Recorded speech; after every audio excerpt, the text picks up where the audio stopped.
So recently, some white guys and some black women swapped Twitter avatars or pictures online. They didn't change their content, they kept tweeting the same as usual. But suddenly, the white guys noticed they were getting called the N-word all the time, and they were getting the worst kind of online abuse. Whereas the black women all of a sudden noticed things got a lot more pleasant for them. Now, if you're my 5-year-old, your internet consists mostly of puppies and fairies, and occasionally fairies riding puppies. That's a thing, Google it. But the rest of us know that the internet can be a really ugly place. I'm not talking about the kind of colorful debates that I think are healthy for our democracy. I'm talking about nasty personal attacks.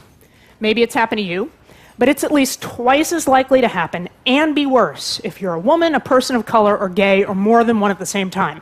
In fact, just as I was writing this talk, I found a Twitter account called Sally Cone Sucks. The bio says that I'm a man-hater and a bull dyke, and the only thing I've ever accomplished with my career is spreading my perverse sexuality, which, incidentally, is only a third correct. I mean, lies! But seriously, we all say we hate this crap. The question is whether you're willing to make a personal sacrifice to change it. I don't mean giving up the internet. I mean changing the way you click, because clicking is a public act. It's no longer the case that a few powerful elites control all the media and the rest of us are just passive receivers. Increasingly, we're all the media. I used to think, oh, okay, I get dressed up, I put on a lot of makeup, I go on television, I talk about the news. That is a public act of making media. And then I go home and I browse the web and I'm reading Twitter, and that's a private act of consuming media. I mean, of course it is, I'm in my pajamas. Wrong. Everything we blog, everything we tweet, and everything we click is a public act of making media. We are the new editors. We decide what gets attention based on what we give our attention to. That's how the media works now. There's all these hidden algorithms that decide what you see more of and what we all see more of based on what you click on, and that in turn shapes our whole culture. Over 3 out of 5 Americans think we have a major incivility problem in our country right now. But I'm going to guess that at least 3 out of 5 Americans are clicking on the same insult-oriented, rumor-mongering trash that feeds the nastiest impulses in our society. In an increasingly noisy media landscape, the incentive is to make more noise to be heard.